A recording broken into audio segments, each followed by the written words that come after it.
I have a completely different theory about the ultimate fates of Willow and Nina. If you spend any time reading the forums, scrolling through comments, or talking to other passionate fans, the general consensus is that these two women are about to face the music in a spectacular fashion. Everyone seems to think their reckoning is right around the corner because their crimes are so unimaginably severe and cruel. But if you ask me, I do not think either of them will be paying the price anytime soon. In fact, I believe the scales of power are about to tip heavily in their favor, at least for the foreseeable future. We all know Willow is the true, cold-blooded mastermind behind the relentless tragedy that has completely consumed Drew. She has attacked him twice, pushing him to the absolute brink of death, and then intentionally kept him in a paralyzed, locked-in state just so she could exert total control over his existence. It is a level of psychological and physical torture that is genuinely hard to stomach. Then we have Nina, who took an already horrific, fragile situation and escalated it straight to attempted murder. She pushed a recovering, incredibly vulnerable Drew right into the deep end of the pool while he was still struggling to regain his full mobility. If Gio or someone else had not arrived at the exact right second to pull his sinking body out of the water, Drew would be dead right now. That is not an exaggeration.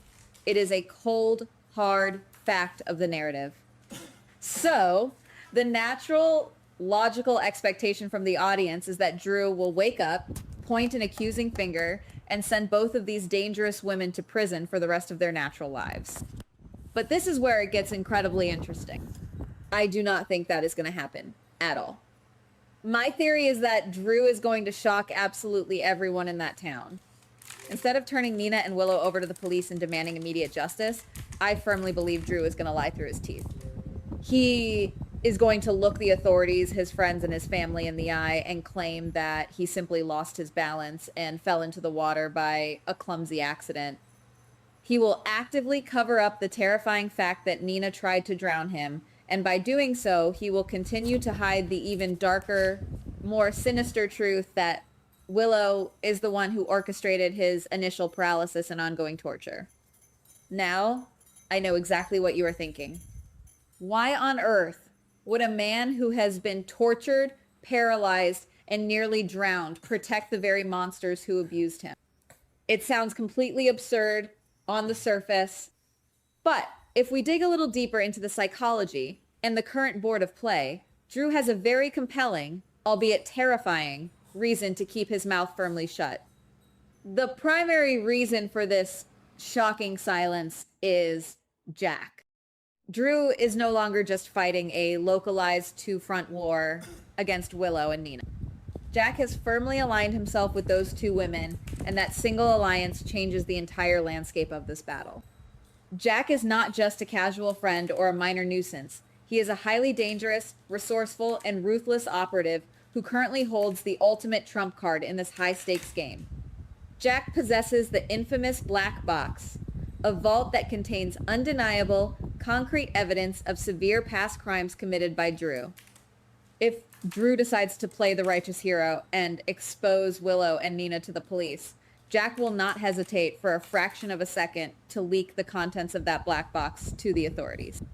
Think about the catastrophic stakes here, guys. If Drew speaks his truth, yes, Willow and Nina will likely be handcuffed and fitted for orange jumpsuits. But Drew will be right there in a neighboring cell, stripped of his life, his family, and his future. He would essentially be trading his abuser's freedom for his own, and after spending all this agonizing time locked inside his own paralyzed, unresponsive body, the absolute last thing Drew wants is to be locked inside a literal concrete cage. Jack knows this leverage is absolute. Willow knows this leverage protects her. Nina knows this leverage is her get-out-of-jail-free card. It is a terrifying Mexican standoff, and right now Jack has his finger on the trigger of the biggest gun. Drew is acutely, painfully aware that exposing the truth right now is a suicide mission for his own life and freedom. And the way I see it, Drew's list of enemies is actually much longer and much more complicated than just those 3 direct threats. Let us take a step back and talk about Alexis for a second. I strongly believe Alexis is a massive, silent part of this overarching problem. I think she knows, or at the very least deeply suspects, a significant portion of the truth about Willow shooting Drew in the first place. But during the previous legal proceedings, Alexis made a conscious choice to remain silent. She kept her mouth shut, looked the other way, and that profound silence was the exact shield Willow needed to get away with the initial shooting. That silence from Alexis is exactly what paved the way for the subsequent horrific syringe attacks. If Alexis had spoken up, if she had demanded justice and told what she knew, Willow would have been stopped in her tracks long ago. Drew would never have been paralyzed. He would never have been pushed into that pool to drown. From Drew's perspective, Alexis is no longer an innocent bystander or a neutral party. Her choice to withhold the truth makes her deeply complicit in his ongoing torture and suffering. When you are lying in a hospital bed, unable to move a single muscle or speak a single word, you have an agonizing amount of time to think about who put you there and who allowed you to stay there. Alexis is firmly etched onto that list of betrayers in Drew's mind. Then we have Kai and Trina. They might seem like peripheral, innocent characters in this specific dark plot, but they are absolutely relevant to how Drew perceives his isolation. Kai noticed Drew recovering. Trina knows things are fundamentally wrong and dangerous. Yet, for whatever their individual reasons or motivations might be, they have not blown the lid off this conspiracy. Their silence, whether born of fear, distraction, or a desperate need for self-preservation, has created a protective, impenetrable bubble around Willow and Nina. Drew sees this clearly. He sees how the inaction and hesitation of the people around him have allowed his living nightmare to continue day after excruciating day. Now, I have to pause for a moment and ask myself a hard question. Am I overthinking this entirely? Am I giving Drew way too much credit as a tactical, cold-blooded genius? There is a very real, very human possibility that Drew is simply broken beyond repair. The sheer trauma of being locked in your own body, completely at the mercy of the woman who put you there, is unimaginable to anyone who has not lived it. Maybe he is not plotting a grand, sweeping revenge. Maybe he is just terrified out of his mind. Maybe the brain damage, the physical weakness, or the sheer exhaustion of fighting for his life has left him passive, willing to accept the fake accident narrative just to survive another day without rocking the boat and inviting more pain. I have to admit, that would be a very realistic, very tragic psychological reaction to this level of abuse. But then I remember exactly who we are dealing with. This is Drew. He has a complex history, specialized training, and a fundamental, unbreakable survival instinct that does not just evaporate into thin air, even after severe physical and emotional trauma. While the fear he feels is undoubtedly real and suffocating, I do not believe it has paralyzed his mind the way the drugs paralyzed his body. If anything, being physically frozen has likely sharpened his mental acuity to a razor's edge. He has been forced to sit in absolute silence, listening to their lies, watching their smug faces, and analyzing every single move his enemies make. He knows that acting out of pure, unadulterated emotion right now will only get him destroyed permanently. So let us look at the entire board from Drew's point of view. He is not just up against Willow and Nina in a simple domestic dispute. He is facing a massive, interconnected web of adversaries and silent enablers. He is up against Jack, Willow, Nina, Alexis, Kai, and Trina. If these 6 people, whether intentionally allied in a dark conspiracy or just accidentally aligned through their mutual silence and secrets, stand together, Drew is in an incredibly vulnerable, almost impossible position.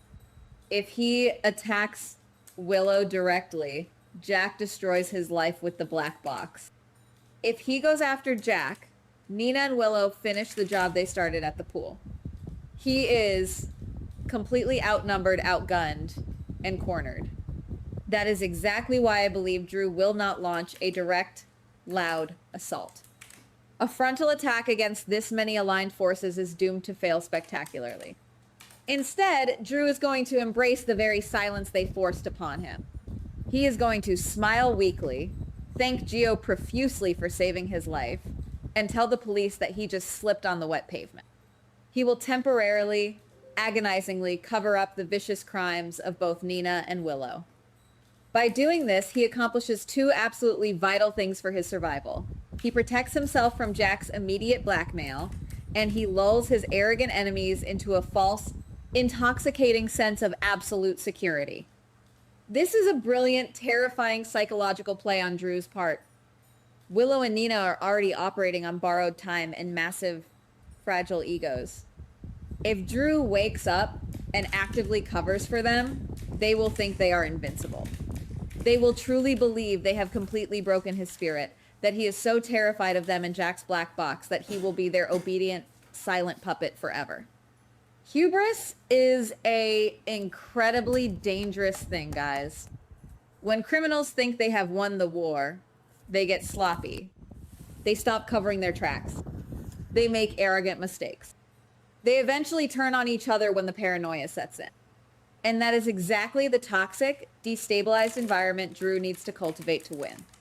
Drew desperately needs time. He needs time to fully regain his physical strength, yes, but more importantly, he needs time to quietly gather his own leverage in the shadows. He has to find a way to locate and neutralize Jack's black box without anyone noticing. He has to find a psychological wedge to fracture the unholy alliance between Jack, Nina, and Willow. He needs to use Alexis's deep-seated guilt against her, perhaps manipulating her into finally speaking the truth on his carefully orchestrated terms, rather than hers.